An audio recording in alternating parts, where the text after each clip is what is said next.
Blockbuster movies देखने के लिए सब्सक्राइब करें एन स्टूडियोज और बेल आइकॉन दबाएं। Yes, doctor Ravi here. क्या? मर गया? कैसे मर गया? उसके पेट में दर्द हो रहा था, उसे अपेंडिक्स की प्रॉब्लम थी, इसलिए डॉक्टर सिन्हा को उसे ऑपरेट करना पड़ा। लेकिन बच्चे ने ऑपरेशन टेबल पर ही दम तोड़ दिया। मेरे पेशेंट को ऑपरेट करने से पहले तुम लोगों ने मुझे इन्फॉर्म क्यों नहीं किया? सर, इमरजेंसी इतनी थी कि उस वक्त आपको बुलाना। बच्चे की बॉडी कहां है?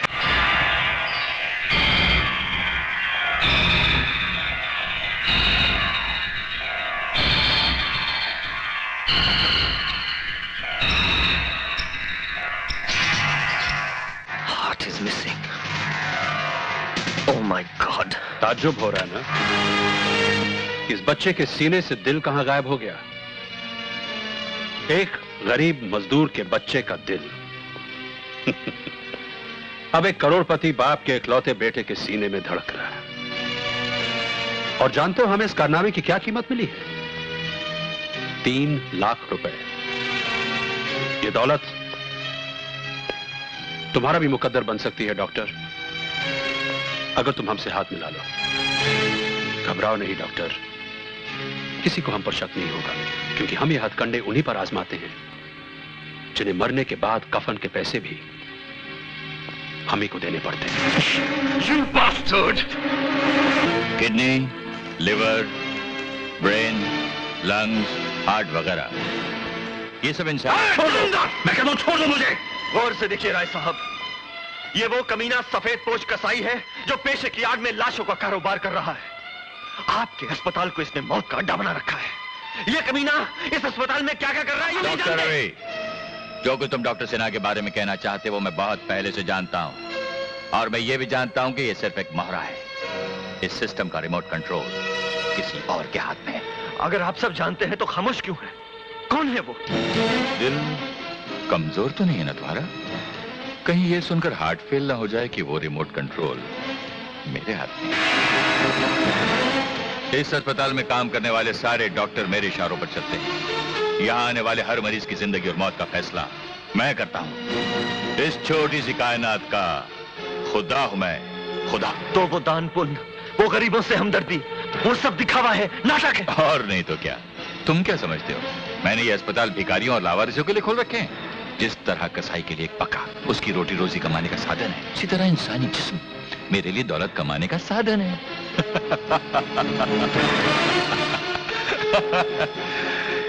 कितनी अजीब बात है ना डॉक्टर रवि। जिस मुल्क में जिंदा इंसानों की कोई कीमत नहीं, मैं उन्हें लाशों में बदलकर कीमती बना देता हूं। खैर, अब तुम हमारा राज जान ही गए हो तो हाथ मिलाने की कीमत बताओ। सिर्फ एक कफन जो मैं तेरी लाश पर डालूंगा। Relax doctor Ravi, relax. कीमत बताओ, कीमत। तू अपने आप को नीलाम भी कर दे तो मेरे जमीर की कीमत नहीं लगा सकेगा। मैं भी पुलिस को फोन करूंगा। पुलिस की क्या जरूरत है? उसका इंतजाम तो हमने पहले से कर रखा है। डॉक्टर जगदीश। आइए इंस्पेक्टर साहब। Inspector, arrest him. इंस्पेक्टर साहब, गुनहगार मैं नहीं हूँ, ये कमीने हैं जो बेकसूर मरीजों की जिंदगियों से खेल रहे हैं। अपने अस्पताल को कत्लखाना बना रखा है इन लोगों ने। गिरफ्तारी नहीं कीजिए इन्हें। You shut up and come with me. ये सब तुम्हारी मिली भगत है। मैं तुम्हारे गोरख धंधे का पर्दाफाश करके रहूंगा। मैं अदालत में चीख चीख कर कहूंगा कि मुजरिम तुम हो, तुम हो, तुम हो। Order order order. Doctor Sinha, आप अपना बयान जारी रखिए।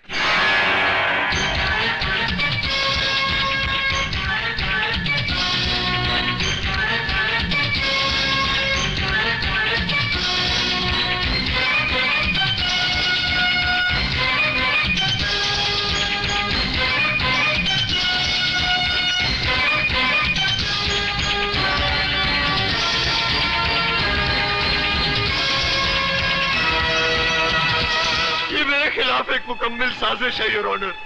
ये सारे सबूत, ये सारे गवाह राय बहादुर के खरीदे हुए मोहरे हैं।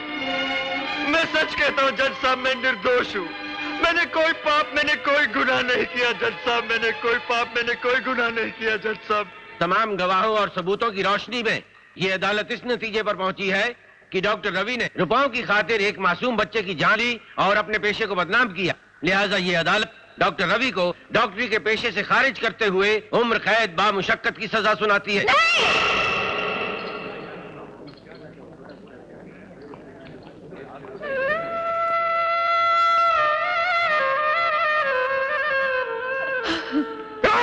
मल्होत्रा, साले डॉक्टर नहीं कसाई है तू। सैकड़ों बेगुनाह इंसानों का खून किया तूने। तुझे उम्र कैद नहीं, फांसी होनी चाहिए। जिंदा रहने का हक नहीं है साले तुझे। मारो साले को, मारो, मारो, छोड़ो मत साले को, मारो। साले मासूम बच्चों की जिंदगी में खेलता है, ह्यूमन ऑर्गन की स्मगलिंग करता है। अरे उसको मत छोड़ा नहीं साले को, मारो, कुत्ते की तरह मारो उसको साले को। अबे ज्यादा कहाँ है साले, कसाई के बच्चे, छोड़ो मत इसको। अरे इसको क्या मार रहे हो? इसके बच्चे को छीन लो, इसके बच्चे के टुकड़े टुकड़े कर दो। मेरे बच्चे को हाथ लगा दो। जाओ, मैं कहता हूँ रुक जाओ। इसमें के सामने रोकिए, ये मेरे बच्चे को मार डालेंगे। छोड़ दो मेरे मुन्ना को। रुक जाओ, मैं कहता हूँ, रुक जाओ। मेरे बच्चे को छोड़ दो, छोड़ दो, इन लोगों को छोड़ दो। छोड़ दो तेरे बच्चे।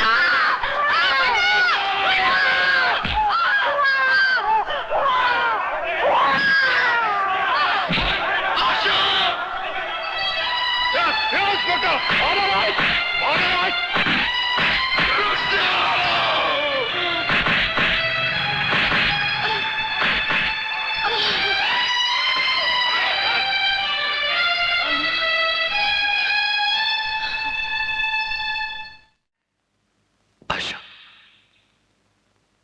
जी तुम ये शहर छोड़कर चली जाओ। क्या? हम एक दूसरे से अलग तो हो ही चुके हैं, और अब आप ये शहर छोड़कर जाने को कह रहे हैं? मैं आपको छोड़कर कहीं नहीं जाऊंगी। तो क्या चाहती हो तुम? अगली बार जब तुम मुझसे मिलने आओ, इस बच्चे की लाश तुम्हारे हाथों में हो। एक बाप होकर ऐसी अशुभ बातें कर रहे हैं। तो क्या करूं? लोगों की आंखों में जो नफरत और गुस्सा मैंने देखा है, वो तुम्हें और इस मासूम को जिंदा नहीं रहने देगा। किस किस के पत्थर से हिफाजत करोगी इसकी? चली जाओ आशा, चली जाओ। किसी अजनबी जगह जाकर परवरिश करो इसकी, जहां तुम्हारे बेटे के नाम के साथ डॉक्टर रवि मल्होत्रा का नाम शामिल ना हो, ताकि ये किसी मुजरिम या कातिल का बेटा ना कहलाए। मैं बताऊंगी इसे कि सच्चाई क्या है। नहीं यकीन करेगा वो। अरे बचपन कोरे कागज की तरह होता है, और दुनिया वाले मेरे गुनाहों की उस पर इतनी स्याही बिखेर देंगे कि तुम्हारे लिखने के लिए कोई जगह नहीं रहेगी। इसलिए कहता हूं आशा, मान जाओ, मान जाओ। इस बच्चे के भविष्य की खातिर तुम्हें दुनिया वालों के सामने विधवा बनकर जीना होगा। एक माँ का फर्ज निभाने के लिए आप एक पत्नी से उसका अधिकार क्यों छीनना चाहते हैं? ताकि तुम्हारी मांग का सिंदूर उन सवालों को जन्म ही न दे सके जिनका जवाब तुम्हारे पास न हो। समझ लो, तुम्हारे सुहाग को उम्र कैद नहीं, फांसी हो चुकी है। विधवा हो चुकी हो तुम। पहुंच दो अपनी मांग का सिंदूर, तोड़ दो ये फांस की निशानियां, तोड़ दो जो तुम्हें कभी मेरे जिंदा रहने का एहसास भी न दिला सके। आज के बाद तुम कभी मुझे मिलने नहीं आओगी, और न ही इसे कभी बताओगी कि मैं जिंदा हूं। आशा, आशा, मैं तुम्हारे हाथ जोड़ता हूं। वचन दो कि तुम इस राज को राज ही रखोगी। तुम्हें इस बच्चे के भविष्य की कसम, तुम विधवा बनकर रहोगी। आशा, मैं तुम्हारे हाथ जोड़ता हूं। सुहागन होते हुए भी मैंने विधवा का ये कफन ओढ़ लिया, पोंछ दिया अपनी मांग से सिंदूर, ताकि अपने आंचल से अपने बेटे का लहू न पोंछना पड़े।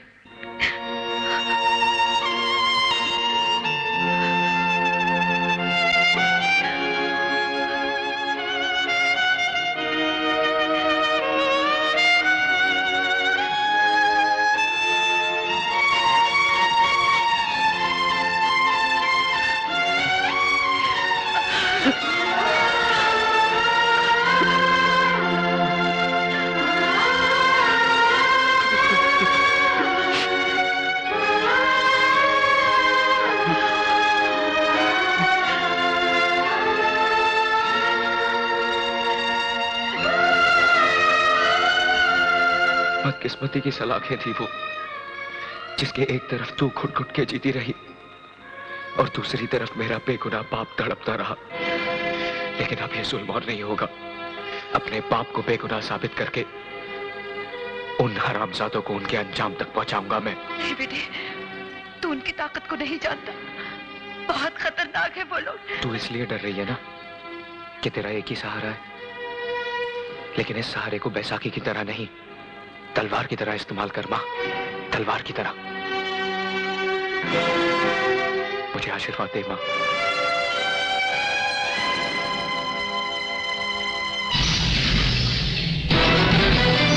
मेरे लहू को बना दिया है तेरी दुआ ने अब तो आग, अपना दूध न बख्शना तू जो न लाया तेरा सुहाग।